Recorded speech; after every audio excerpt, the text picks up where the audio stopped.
Hey guys, welcome back to Words of War. My name is Jorge Guerra. And I'm Sergio Guerra. And today we're going to be reviewing Oculus. So Oculus is the new scary movie for this week. So this movie is pretty much just about a brother and a sister who go through a traumatic experience when they're younger or when they're little. And, it's like their journey of trying to figure out whether it was reality, whether it was up in their head, or if it was actually this mirror that they think is haunted.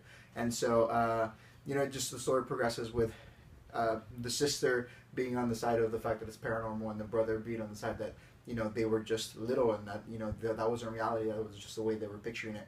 So it's just everything that happens in their kind of journey to try to figure out what it really was, and if there is really something in that mirror. So as far as the story goes, it's got Karen Gillan in it. She's from Doctor Who fame, Amy Pond. So I really wanted to go in here and I like this movie or whatever, but the acting I thought was pretty good. Both Karen Gillan and the guy who played her brother did pretty well as far as the acting. The mom and the dad, Starbuck from Battlestar Galactica fame, she was the mom. They all did really well. The little girl that was playing Karen Gillan's character for when they were little, she did extremely well. The one problem I kind of had was the little brother. Like, you could kind of tell that he wasn't the greatest actor next to the little girl. But all in all, I thought this movie, as a horror movie, wasn't necessarily a horror movie. I think it would be more of a suspense thriller kind of. There wasn't a lot of like jump scares, or there wasn't a lot of like. I'm not going to be able to, it's not like you're going to be afraid to turn off the lights at night or anything like that. It used a lot of little things that have been used before. But, I think it did a good job of kind of keeping the tension there. There was only a couple spots where I felt it was a little too long in holding the suspense. And I think my one, big quip about it was that everything had to have, a suspenseful tone. It was like, boom, oh, they're running, boom, oh, they're going to eat dinner, boom, boom, boom. So it's like, I think that was a little too overused. But, all in all, I thought it was a decent film. What did you think, especially if it being a horror movie? Well, I mean, I definitely think, when you call it a horror movie, it's a stretch, It definitely will get categorized into that, but if you're looking to go somewhere and get scared or whatever, this probably won't be it for you. It's suspenseful, it's creepy.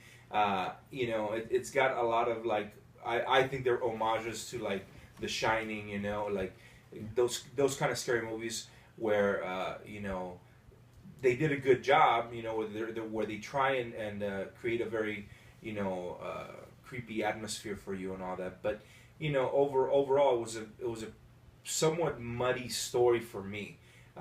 There wasn't a lot of jump scares, which I like in a horror movie that they don't use too many. So I thought that it was good on their part, but the ones they did use weren't very effective. They didn't. I mean, we're in a full theater full of people, yeah. And I doubt I saw anybody really jump or anything like that when it happened. They're pretty predictable, and like I said, the ones that weren't even that good. So if you're looking to go get scared, you probably won't that much. I disagree with you on the fact that it's kind of whether or not it was real, what happened to them or not. They play that at the beginning of the film, when it's the little boy after the traumatic events. It's when the boy and the girl meet again after he gets released from this mental health thing or whatever. And so he comes out and she's talking about the mirror and how what happened to them. They're going to get back at it. They got to destroy the mirror, and he's seeing it very rationally after all these years of doctors in his head.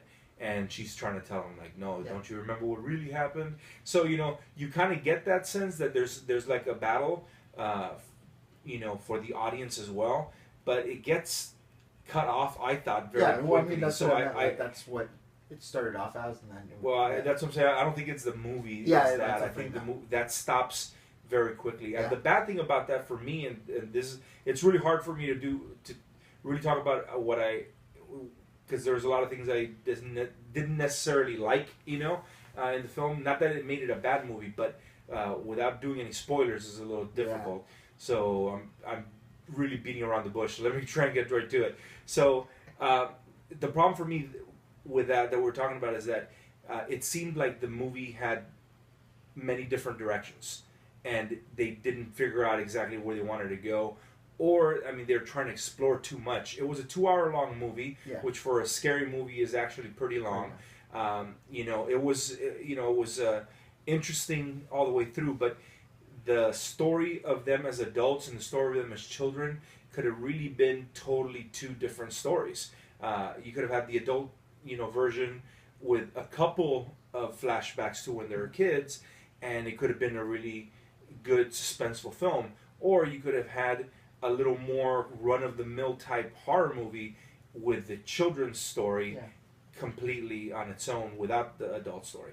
So it gets really muddled between them going back and forth in time, trying to show you flashbacks of what really happened and what's going on now. And I think it culminated at the end and just really you kind of get lost in there. Partially because they want you to, but I just don't think they rein the audience back in after they make you kind of, lost I think purpose. there was like some cool concepts, like you said, that they were trying to do, but it especially towards the end, like when it finished, lights came back on, and it was kind of that feeling of like, okay, yeah, all right, because and then I think one thing we discussed was more like, I think. For me, one of the things that felt a little empty was the ending, and sometimes that's honestly sometimes got to be the strongest part, especially when you have a thriller kind of like or suspense kind of story, which this kind of was. And so if you don't leave with that at the end, and it's kind of like meh at the end, I don't think it doesn't fulfill that that kind of like not necessarily closure, but that embedded into the end. So I think it was missing that a little bit. Yeah. But what would you give it? Well, I mean, I think if you're looking for something scary, like I said, you'll find some suspense. You'll find some, kind of cool. Like I like watching the makeup in the movies because that's what I do. So you'll find some cool like little designs and stuff.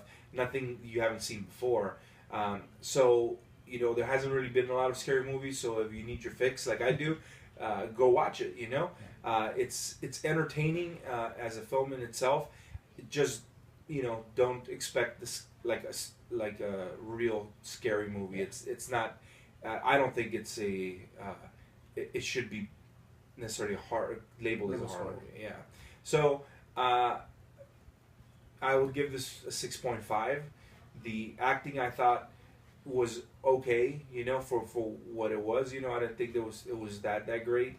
And like I said, to me, the worst part about this is that a lot of the things that it seemed like it was trying to play it safe on a lot of things, and where it did try and scare you, they fell short for me. So, yeah, I would go with that.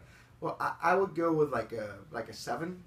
Like I said, I thought the acting was pretty good. It was entertaining. I wasn't bored. So like especially. Me personally, like comparing it to movies like scary movies that have come out lately, it's definitely on the better end or the better part of those movies. You know what I mean? So again, like Sergio said, if you kind of need your fix, if you like scary movies, this isn't a bad one to go watch. It's definitely better than a lot of the other ones that we've seen. But yeah, I would go with a 7 just because I wouldn't necessarily rush out to get it or anything. But if we were having a scary movie night with my friends or something and that was on, I wouldn't totally ignore it. Because it was at least watchable. So. There were some cool effects, but like I said, and there's cool little things. Like I said, like I think it was kind of cool to see like the fact that it had little things about like it felt kind of like The Shining, and sometimes it felt like It, and sometimes it had a little bit of everything. So that was kind of cool. But like you said, sometimes it did get a little muddled. But all in all, I enjoyed it. So I would go with a 7. Yeah, but I mean, it's let us know what you thought if you've already seen it. Comments and all that stuff down below. Let us know what's your favorite scary movie and how this compared to that, if anything. But again, my name is Jorge Guerra. I'm Sergio Guerra. And you'll have a good one. Bye.